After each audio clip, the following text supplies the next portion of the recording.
Imagine a continent. Not the Europe we know today, with its established nations and borders, but a vast and complex mosaic of absolute monarchies, colonial empires, and stratified societies, all under the shadow of an ancient order that seemed unshakable. Think of Europe at the end of the 18th century, an era of aristocratic privilege, divine monarchies, and a feudal system that, for centuries, had dictated laws and order. However, beneath the surface of this apparent stability, a silent effervescence began to bubble, fueled by ideas that challenged the very fabric of society. The air was charged with palpable tension. The ideas of the Enlightenment, which advocated reason, individual liberty, equality, and criticism of absolutism, circulated in salons and cafes, inspiring a new generation of thinkers and revolutionaries. The American Revolution, which had demonstrated that it was possible for a colony to free itself from its metropolis and create a republic based on the principles of self-government, served as a beacon of hope. Loyalty to crowns, once unquestionable, began to be eroded by a growing sense of nationalism and a desire for political participation. This is not just a tale of kings and kingdoms, but the saga of an era writhing under the weight of new ideas, of a millennial power that would be challenged by an unexpected force. And at the center of this storm, a figure would emerge who, with his military genius, political vision, and limitless ambition, would shape the destiny of entire nations, transforming Europe and leaving a legacy that would echo for millennia. The epicenter of this European upheaval was France, the continent's largest and most populous nation, and the birthplace of a revolution that would shake the foundations of the Ancien Regime, the French Revolution.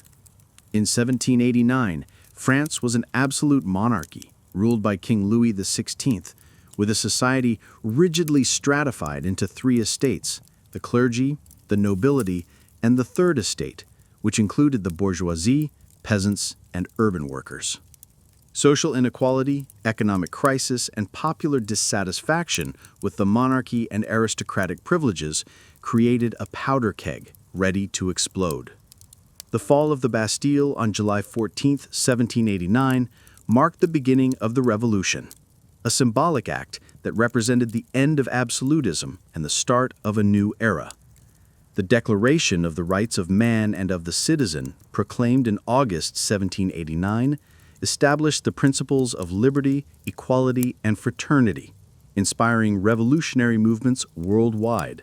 The monarchy was abolished, the Republic was proclaimed, and King Louis XVI and Queen Marie Antoinette were guillotined, an act that shocked the European monarchies. The French Revolution was not a linear event. It was a period of intense transformations, radicalization, and violence. The Reign of Terror, 1793 to 1794, led by Maximilien Robespierre and the Committee of Public Safety, saw the execution of thousands of enemies of the revolution in an effort to purify the nation and defend the Republic. The guillotine became the symbol of the revolution, claiming the lives of nobles, clergy, and even revolutionaries. The French Revolutionary Wars, 1792 to 1802, erupted, with European monarchies forming coalitions to crush the revolution and restore monarchical order in France.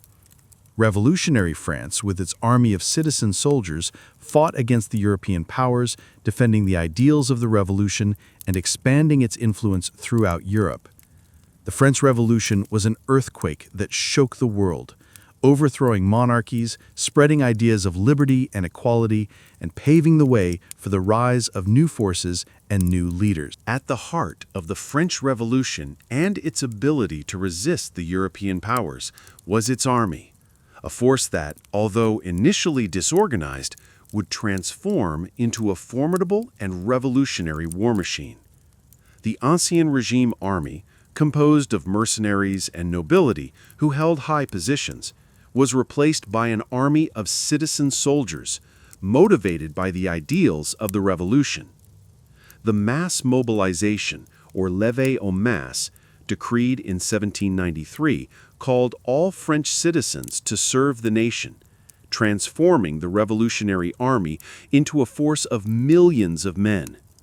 This unprecedented mass mobilization allowed France to resist the combined armies of the European monarchies.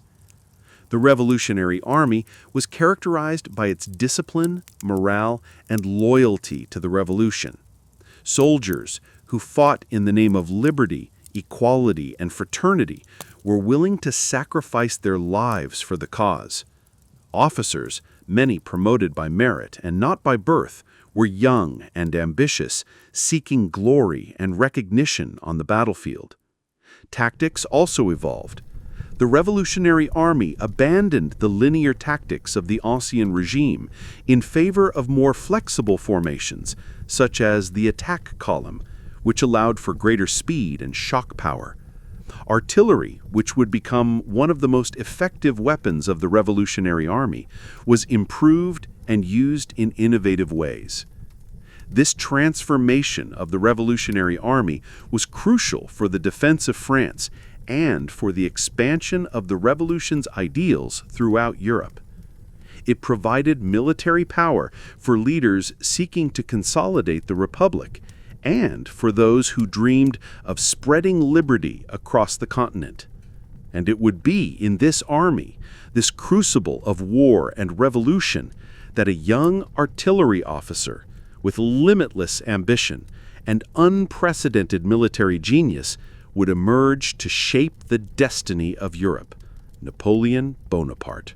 It was in this scenario of a Europe in convulsion, where the French Revolution shook the foundations of the Ancien regime and revolutionary armies fought for liberty, that on August 15, 1769, in the city of Ajaccio, on the island of Corsica, Napoleon Bonaparte was born. His arrival in the world was marked by a series of coincidences and a destiny that would lead him to become one of the greatest military and political leaders in history. Corsica, a mountainous island in the Mediterranean, had been sold by the Republic of Genoa to France just a year before Napoleon's birth. His family, though of Italian origin and minor nobility, was part of the Corsican elite that resisted French domination. His father, Carlo Maria Bonaparte, was a lawyer and politician who had fought for Corsican independence, but after defeat, allied himself with the French to protect his family's interests. His mother, Letizia Ramolino, was a strong-willed and determined woman who raised him with discipline and ambition. Napoleon's childhood was spent in Corsica, where he learned to speak the Corsican dialect and Italian. He was a strong-tempered boy with precocious intelligence and a passion for outdoor activities. He was an avid reader, devouring books on history, geography, and military strategy. His Corsican origin and his experience as a foreigner in France would shape his personality and ambition. At the age of 9, Napoleon was sent to France to study at military schools. He attended the military school of Brienne and later the prestigious École Militaire in Paris, where he specialized in artillery. He was a brilliant but reserved student, often suffering from bullying due to his Corsican origin and accent. However, his determination to excel was unshakable.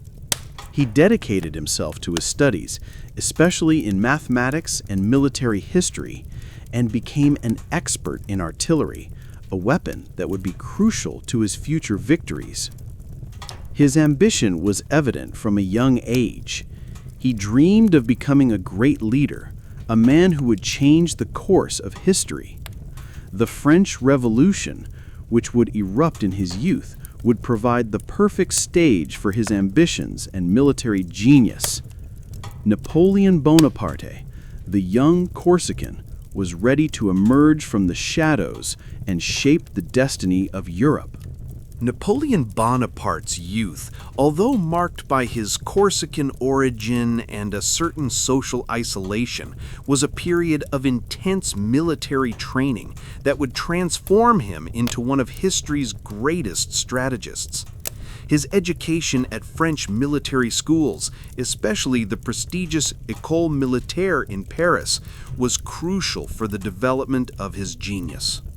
Napoleon entered the military school of Brienne at the age of 9, and later the École Militaire in Paris, where he specialized in artillery. This choice of specialization was not accidental. Artillery, at the time, was an evolving science that required advanced knowledge in mathematics, physics, and ballistics. Napoleon, with his sharp mind and passion for numbers, excelled in this field. He devoured books on military theory, the history of great battles, and the works of strategists like Frederick the Great. He was a brilliant but reserved student, often suffering from bullying due to his Corsican origin and accent. However, his determination to excel was unshakable. He dedicated himself to his studies, especially in mathematics and military history, and became an expert in artillery, a weapon that would be crucial for his future victories.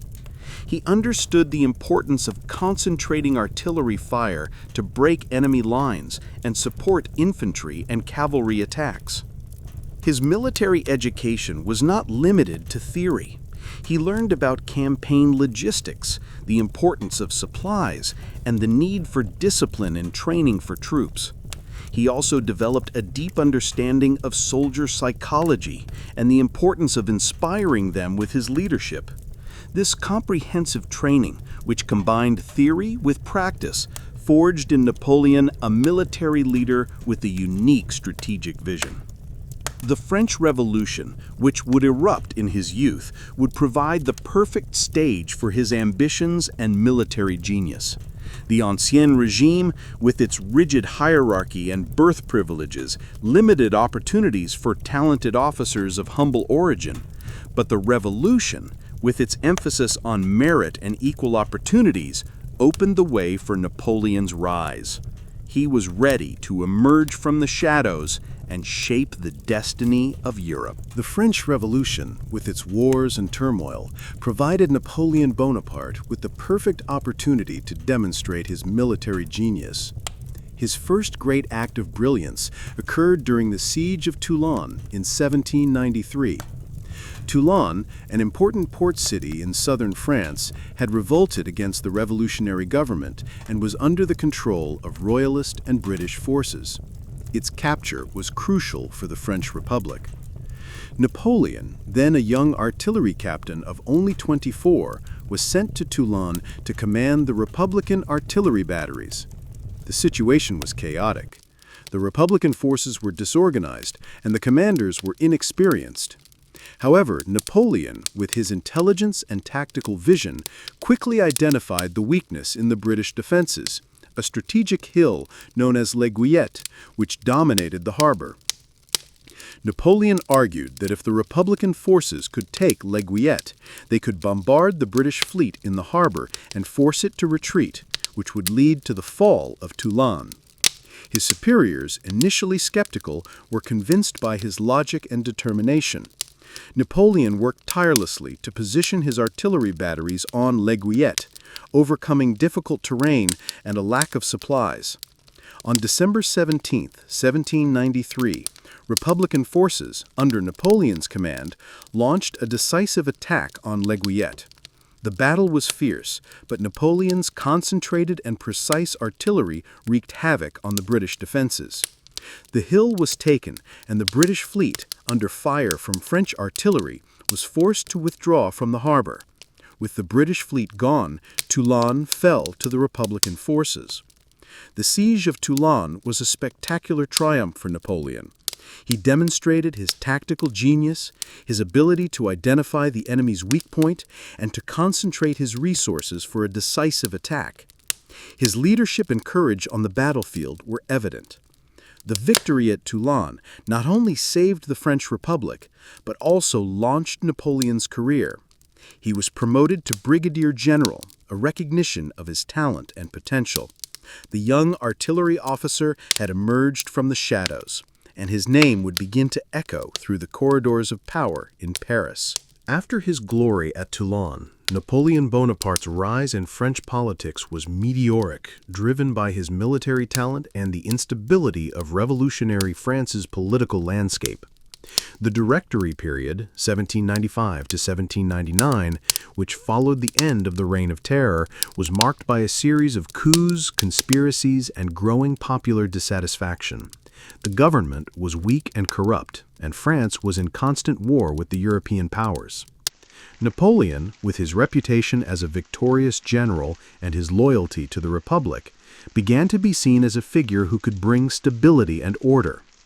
In 1795, he was tasked with suppressing a royalist insurrection in Paris, which threatened to overthrow the Directory. Napoleon, with his artillery, fired grapeshot at the insurgents, crushing the rebellion and saving the Directory. This action, though brutal, demonstrated his determination to defend the Republic and his ability to act quickly and effectively. His loyalty to the Directory earned him the favor of powerful figures, such as Paul Barras, one of the directors, who saw him as a promising general. Napoleon was promoted to General of Division and, in 1796, was appointed commander of the Army of Italy, an appointment many considered a way to distance him from Paris, but which would prove to be the stage for his greatest glories. Napoleon's rise during the Directory was a testament to his political astuteness and his ability to seize opportunities. He was not just a general, he was a politician who understood the power of force and the need to act decisively in times of crisis. He was building a power base, a reputation that would lead him to challenge the Directory itself and take control of France. The young Corsican general was ready to become the arbiter of Europe's destiny. Amidst his meteoric rise, Napoleon Bonaparte's personal life was marked by a relationship that would become legendary and profoundly influence his destiny: his marriage to Josephine de Beauharnais.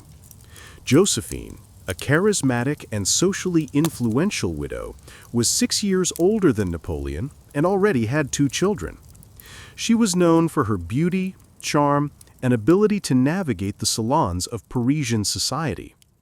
Napoleon, an ambitious young general, still relatively inexperienced in social matters, fell deeply in love with Josephine.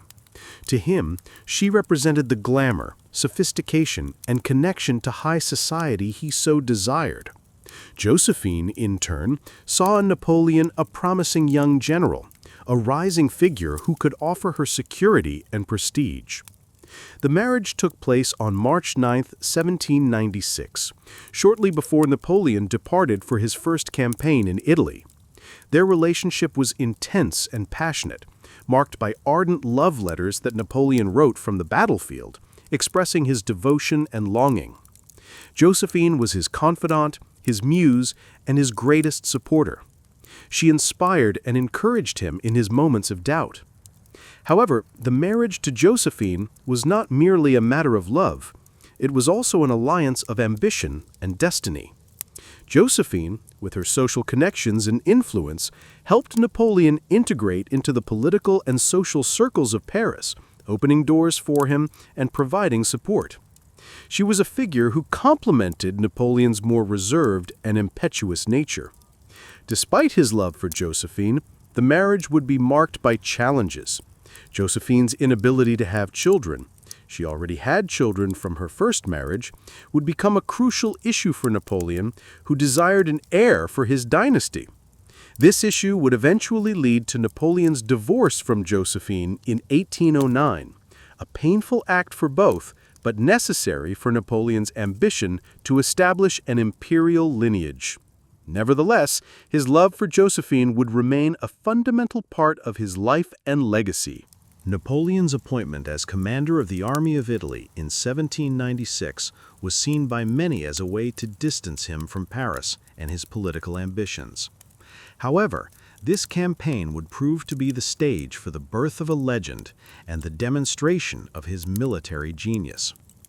The army of Italy was an ill-equipped, demoralized, and outnumbered force, facing the powerful armies of Austria and the Kingdom of Sardinia. Napoleon, with his energy, vision, and ability to inspire his men, transformed the army of Italy into an unstoppable war machine. He promised his soldiers glory, riches, and the opportunity to fight for a noble cause. His charismatic leadership and presence on the battlefield inspired his men to fight with a ferocity and determination that surprised their enemies. The campaign in Italy was a series of spectacular victories that demonstrated Napoleon's tactical genius. He used innovative tactics such as the war of movement, concentration of forces, and rapid attack, taking his enemies completely by surprise. He was a master at maneuvering his troops, dividing the enemy, and attacking their weak points. The battles of Montagnard, Milsimo, Dego, and Mondovì were swift victories that forced the Kingdom of Sardinia to sign an armistice. Napoleon then turned to the Austrians, defeating them in a series of battles, including the famous Battle of Arcole Bridge, where Napoleon personally led a charge across the bridge, inspiring his men with his bravery. The Italian campaign was a spectacular military triumph for Napoleon. He had defeated two powerful European armies, conquered vast territories, and extracted colossal wealth. His reputation as an invincible general spread throughout Europe, and he became a national hero in France. He was no longer just a general. He was a conqueror, a leader who had demonstrated the ability to transform warfare and shape the destiny of nations. His Italian campaign was the prelude to his ascent to supreme power in France. After his spectacular campaign in Italy, Napoleon Bonaparte's reputation as a military genius was consolidated. However, the Directory, the French government, viewed his growing popularity with suspicion. To distance him from Paris and, at the same time, strike at British interests, Napoleon was entrusted with a new and ambitious campaign, the invasion of Egypt. The Egyptian expedition, which began in 1798, was not just a military campaign. It was a scientific and cultural expedition, with hundreds of scholars, scientists, and artists accompanying the army. The main objective of the campaign was to cut off British trade routes to India and establish a French presence in the East. Napoleon, with a vast fleet and an army of about 38,000 men, successfully landed in Egypt and quickly conquered Alexandria. His march to Cairo was marked by the Battle of the Pyramids, where French forces crushed the Mamluks, Egypt's military elite, in a decisive victory. Napoleon entered Cairo proclaiming himself a liberator from Ottoman rule and a defender of Islam. However, Napoleon's earthly glory was quickly overshadowed by a naval disaster. On August 1, 1798, the British fleet, under the command of Admiral Horatio Nelson, attacked and destroyed the French fleet at the Battle of the Nile, or Battle of Aboukir Bay. This naval defeat isolated Napoleon's army in Egypt, cutting off his supply and communication lines with France. Despite the isolation, Napoleon continued his campaigns in the East. He invaded Syria, seeking to expand his influence and secure his position. However, the Siege of Acre, 1799, an Ottoman fortress defended by British and Turkish forces, proved to be a failure. Napoleon was forced to retreat to Egypt, his army decimated by disease and enemy resistance. The campaign in Egypt, though a military disaster in strategic terms, had an immense cultural and scientific impact. The scholars accompanying Napoleon made notable discoveries, such as the Rosetta Stone, which would become the key to deciphering Egyptian hieroglyphs. Napoleon's expedition opened Egypt to the West and laid the foundations of modern Egyptology. For Napoleon, the Egyptian campaign was a period of learning and self-discovery. He demonstrated his ability to lead in extreme conditions, to inspire his men, and to adapt to different cultures. However, news of political instability in France and the opportunity to seize power led him to make a bold decision. While Napoleon was isolated in Egypt, the political situation in France rapidly deteriorated. The Directory, the French government, was weak, corrupt, and unpopular. France was in constant war with European powers, and the economy was in crisis. Political instability and the threat of foreign invasion created a climate of discontent and a search for a strong leader who could restore order and stability. Napoleon, aware of the situation in France and the opportunity that presented itself, made a bold decision.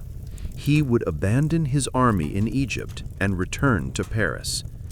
In October 1799, he managed to escape the British blockade and landed in France, where he was greeted as a hero. His reputation as a victorious general and his popularity among the people made him the ideal figure to lead a coup d'état.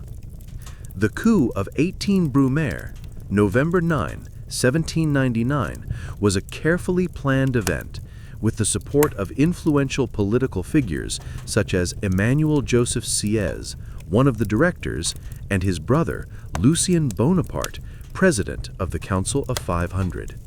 The coup was executed with a combination of military force and political manipulation. Napoleon and his allies dissolved the Directory and established a new government, the Consulate. Napoleon was appointed First Consul, a position that granted him almost absolute executive and military powers.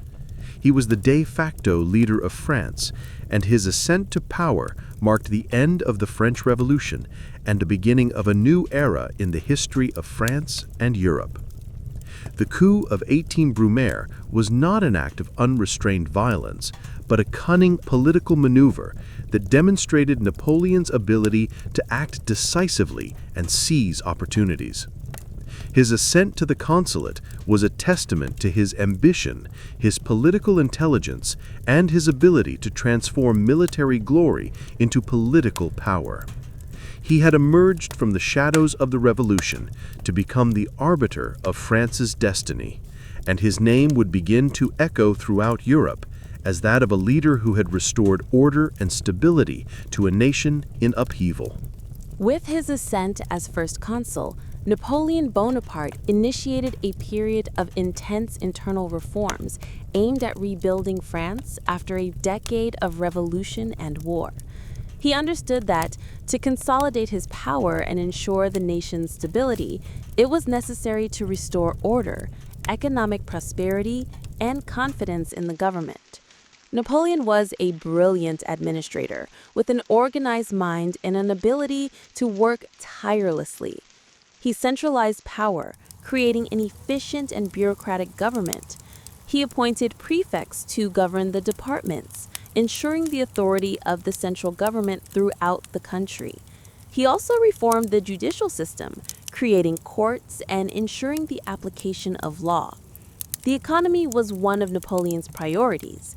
He stabilized public finances, controlled inflation, and created the Bank of France in 1800, an institution aimed at regulating currency and promoting economic development. He also invested in infrastructure, building roads, bridges, and canals, which facilitated trade and communication. His public works policy not only boosted the economy, but also created jobs and improved the lives of citizens. Education was also reformed. Napoleon believed that education was essential for forming loyal citizens capable of serving the state. He established a system of public schools, including the lycées, which provided a standardized and high-quality education. He also promoted science and the arts, recognizing their value for the nation's progress. His administration was based on merit, not birth. Napoleon promoted officers and public servants based on their skills and talents, not their social origin. This meritocracy policy opened opportunities for many talented French people who had been excluded by the Ancien regime. Napoleon's internal reforms were a testament to his genius as an administrator and his vision for a strong and prosperous France. He managed to restore order and stability to a nation in upheaval, laying the foundations for his future empire. The Consulate was a period of reconstruction and consolidation, where Napoleon demonstrated his ability to govern and transform a nation. One of Napoleon Bonaparte's greatest and most enduring contributions was the creation of the French Civil Code, better known as the Napoleonic Code, promulgated in 1804. This code was a revolution in law, which consolidated the principles of the French Revolution and established a modern and unified legal system for France and subsequently for much of Europe. Before the Napoleonic Code, France had a fragmented and chaotic legal system, with different laws and customs in different regions. The Napoleonic Code sought to unify and simplify the legal system, creating a set of clear, concise, and accessible laws for all citizens. It was the result of years of work by jurists and legislators, personally supervised by Napoleon. The fundamental principles of the Napoleonic Code were equality before the law, the protection of private property, individual liberty, and the separation of church and state. It abolished birth privileges and established the principle that all citizens were equal before the law regardless of their social class or origin. It also guaranteed the right to private property, a fundamental principle for the bourgeoisie that had risen to power during the Revolution. The Napoleonic Code also addressed issues such as marriage, divorce, inheritance, and contracts. It established civil marriage, allowed divorce by mutual consent, and ensured equal inheritance among children. However, the code was also conservative in some aspects, especially concerning women's rights, who were subordinated to men. The influence of the Napoleonic Code was immense and global. It was adopted in many European countries that were conquered or influenced by France and served as a model for legal systems worldwide, including in Latin America and parts of Africa. It is considered one of the most influential legal codes in history, a lasting legacy of the French Revolution and Napoleon's vision of a modern and unified legal system. The Napoleonic Code was not just a law, it was a declaration of principles, a way to consolidate the revolution and spread its ideals throughout Europe. After a decade of conflict and persecution of the Catholic Church during the French Revolution, Napoleon Bonaparte understood the need to restore religious peace in France and reconcile the state with the Church. He was a pragmatist who viewed religion as a tool to maintain social order and ensure the loyalty of the population. In 1801, Napoleon signed the Concordat with Pope Pius VII, an agreement that re-established relations between France and the Holy See. The French Revolution had nationalized church property, abolished clergy privileges, and imposed strict control over religion. Many priests and bishops had been persecuted, and the Catholic Church in France was divided between those who supported the revolution and those who opposed it. This religious division was a source of instability and discontent. The Concordat of 1801 was a compromise. It recognized Catholicism as the religion of the majority of French people, but not as the official state religion. It guaranteed freedom of worship and the protection of church property. In return, the Pope recognized the French Republic and the nationalization of church property. The French government would have the right to appoint bishops, who would then be confirmed by the Pope. The clergy would be paid by the state but would have to swear loyalty to the government. The Concordat was a diplomatic triumph for Napoleon. It ended a decade of religious conflict in France, restored peace and order, and secured the Catholic Church's support for his regime. It also gave him significant control over the church in France, transforming the clergy into a tool to maintain social order and promote loyalty to his government. For the Catholic Church, the Concordat was a recognition of its authority and importance in France. It allowed the Church to rebuild its institutions and restore its influence in French society. The Concordat of 1801 remained in force for over a century, shaping relations between church and state in France and serving as a model for similar agreements in other countries. Napoleon, with his political astuteness, had succeeded in reconciling France with the Church, consolidating his power, and ensuring the stability of his regime. Napoleon Bonaparte's ascent from a young artillery officer to first consul of France was meteoric. However, his ambition knew no bounds. He understood to consolidate his power and ensure the stability of his regime, he needed to go beyond the Republic and establish a dynasty. In 1804, Napoleon took the final step in his quest for power. He proclaimed himself Emperor of the French. Napoleon's coronation on December 2, 1804, at Notre Dame Cathedral in Paris was a spectacle of pomp and symbolism carefully orchestrated to legitimize his new status. Pope Pius VII traveled from Rome to preside over the ceremony, lending it an aura of sacredness. However, in a gesture that shocked Europe and demonstrated his supreme authority, Napoleon took the crown from the Pope's hands and crowned himself, and then crowned Josephine as empress. This act symbolized that his power did not come from God or the Church, but from his own will and the will of the French people. The proclamation of the French Empire and Napoleon's coronation as emperor marked the end of the French Revolution and the beginning of a new era in the history of France and Europe.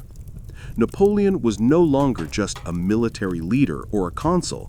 He was a monarch, the head of a new dynasty that would seek to rival Europe's ancient royal houses. His ascent to the imperial throne was a testament to his limitless ambition, political genius, and ability to transform military glory into absolute power.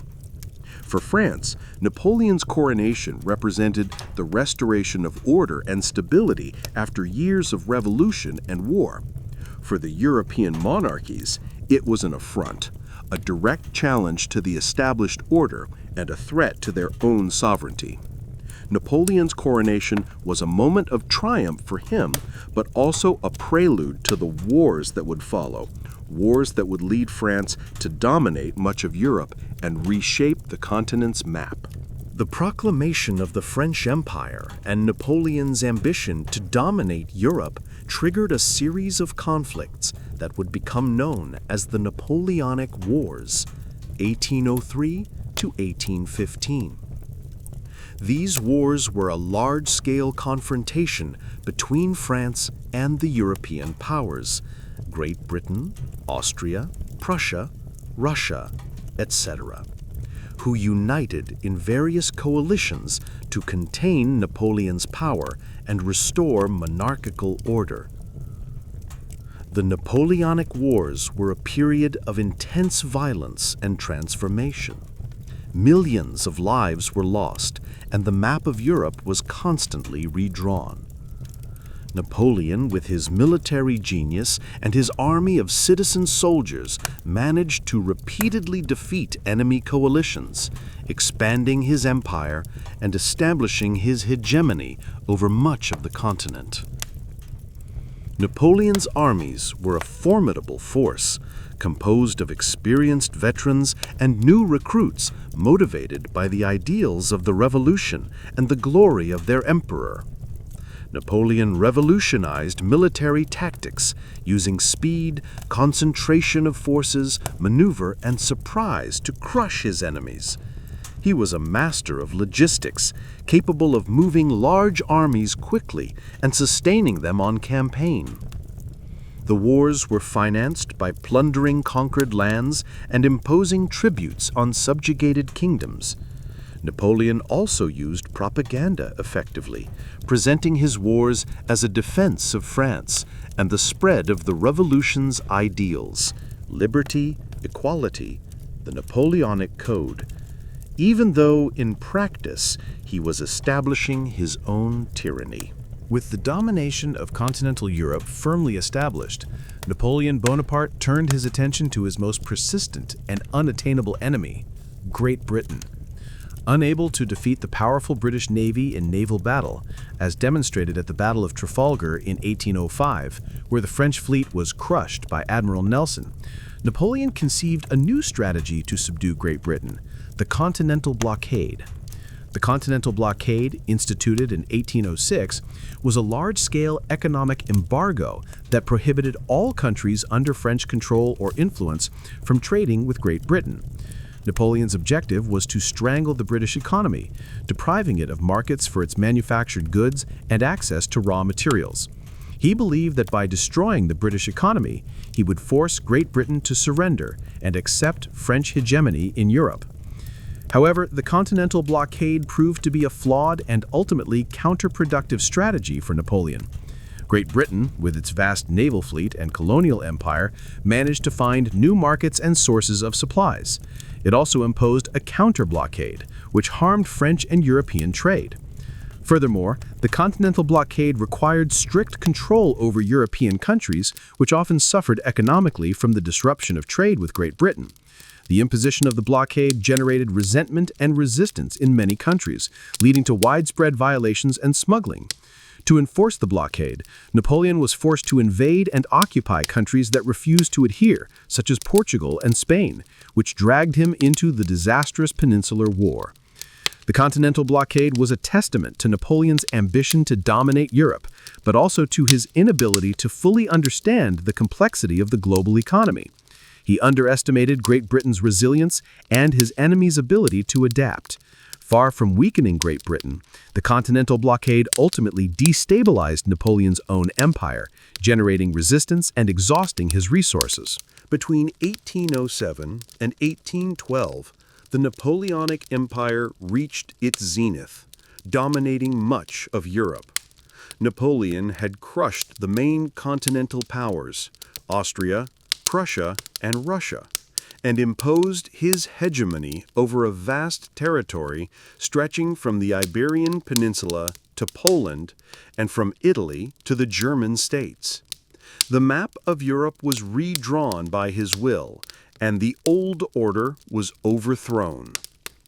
The Napoleonic Empire was composed of three main parts: the French Empire, which included France proper, expanded with the annexation of territories such as Belgium, Holland, parts of Germany, and Italy. The satellite states, kingdoms and duchies governed by members of Napoleon's family, his brothers, sisters, and brother-in-laws, or by generals loyal to him. Examples include the Kingdom of Italy, governed by his stepson Eugene de Beauharnais, the Kingdom of Naples, governed by his brother Joseph and then by his brother-in-law Joachim Murat, the Kingdom of Holland, governed by his brother Louis, and the Confederation of the Rhine, a union of German states under French protection.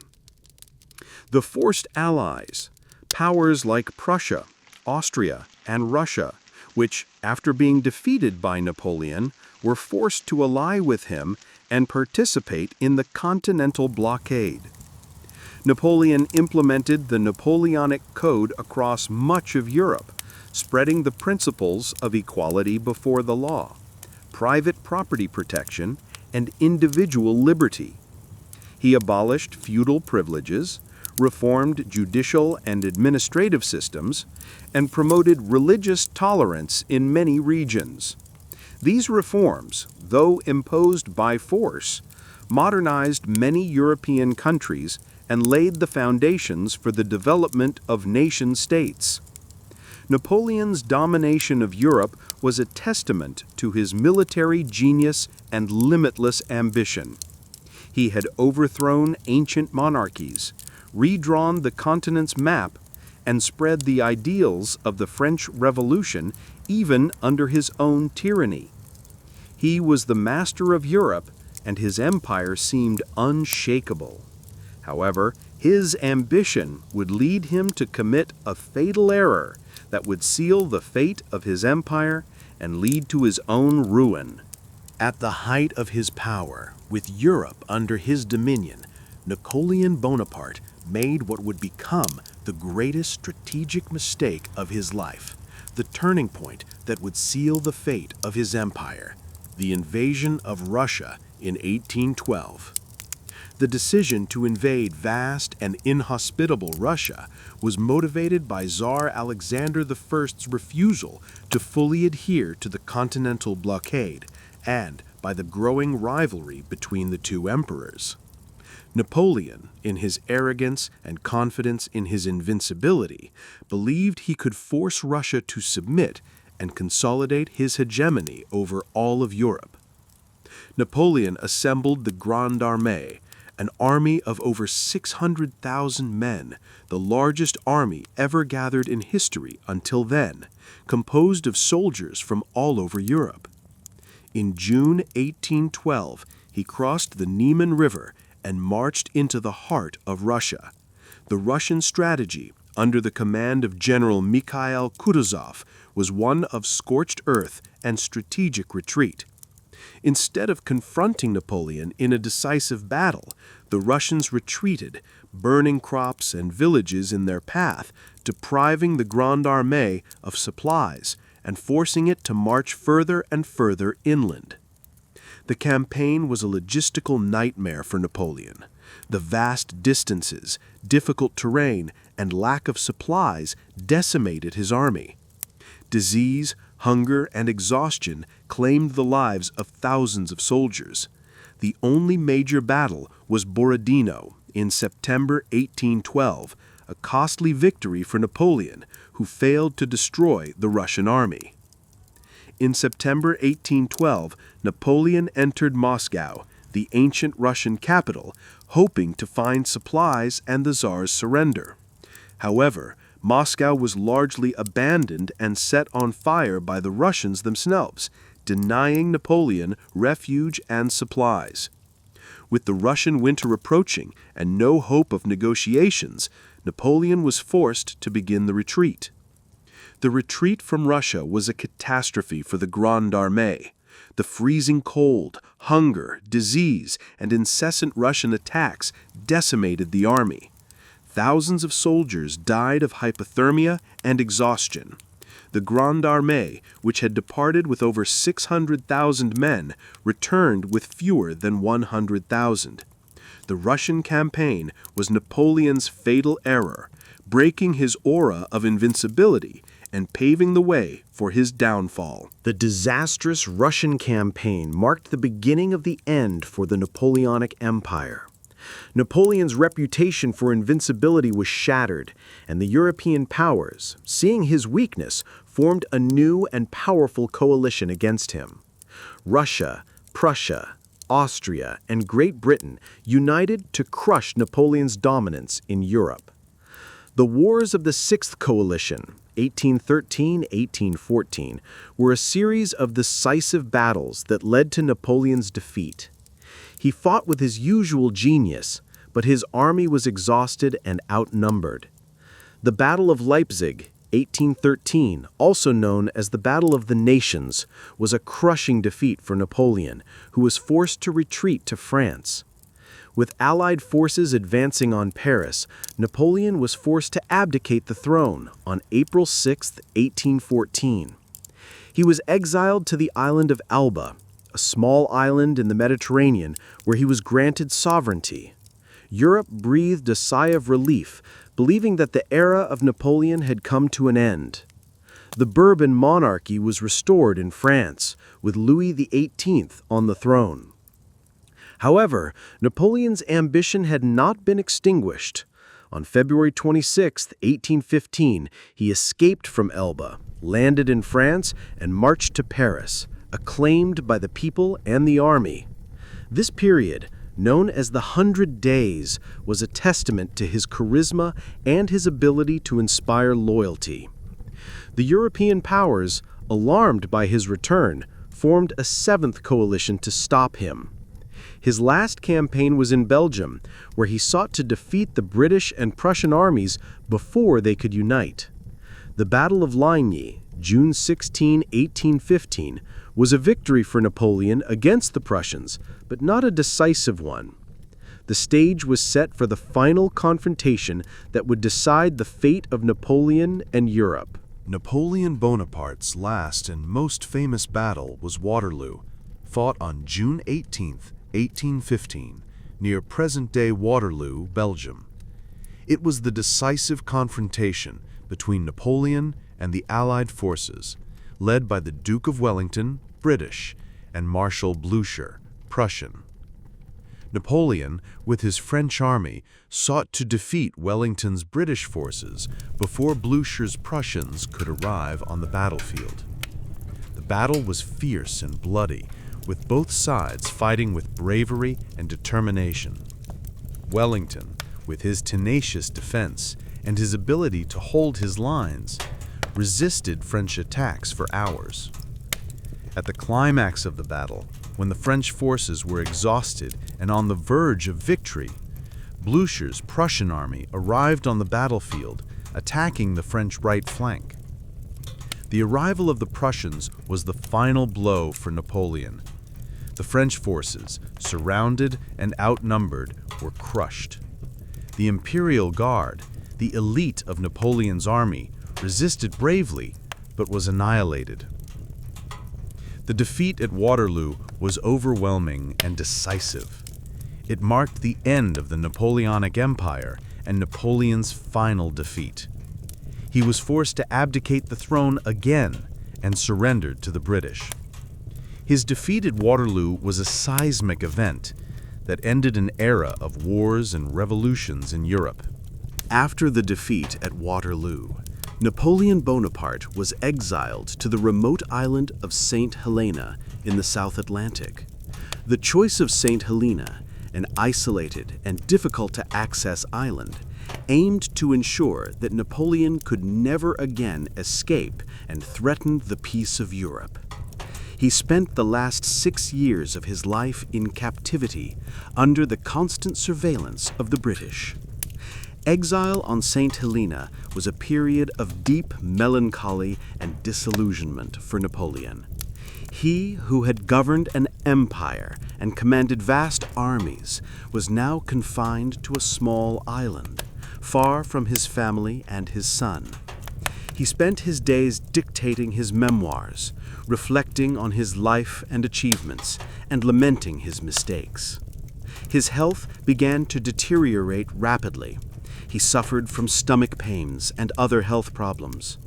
On May 5, 1821, Napoleon Bonaparte died on St. Helena at the age of 51. The official cause of death was stomach cancer, although some theories suggest arsenic poisoning. Napoleon's death marked the end of an era.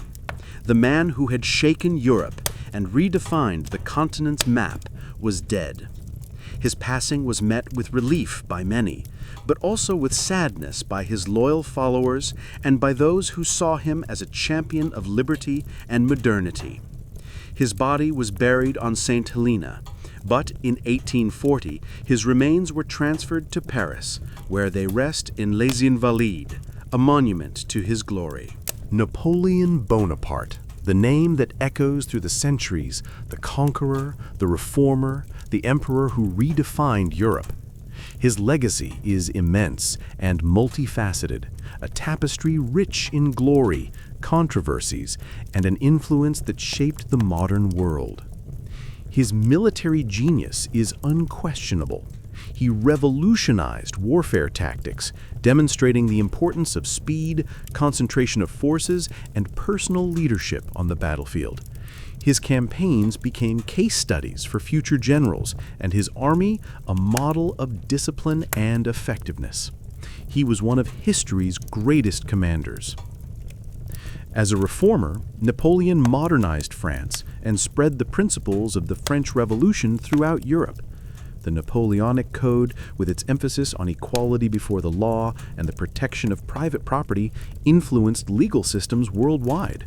His administrative, educational, and financial reforms laid the foundations for the development of modern nation-states. However, his legacy is also marked by controversies. He was a dictator, a man of limitless ambition who imposed his will on Europe through military force. His wars caused millions of deaths and devastated the continent.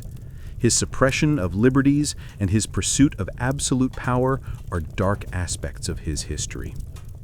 His figure became a cultural icon, inspiring countless works of literature, art, theater, and cinema. From Victor Hugo to Hollywood, Napoleon continues to be a source of fascination, a symbol of power, ambition, and genius. His life is a testament to the power of a single man to change the course of history, to transform a revolution into an empire, and to leave an indelible mark on Western civilization. Napoleon Bonaparte, the man who emerged from the shadows of the French Revolution to become the master of Europe. His life was an epic saga of power, war, and destiny, a testament to the power of a visionary leader. He taught us that ambition can lead to glory, but also to ruin, and that a man's legacy can transcend his own life, shaping the world for centuries. Europe, transformed by Napoleon, would embark on a new chapter in its history, facing the challenges of restoration, industrialization, and the formation of new nations.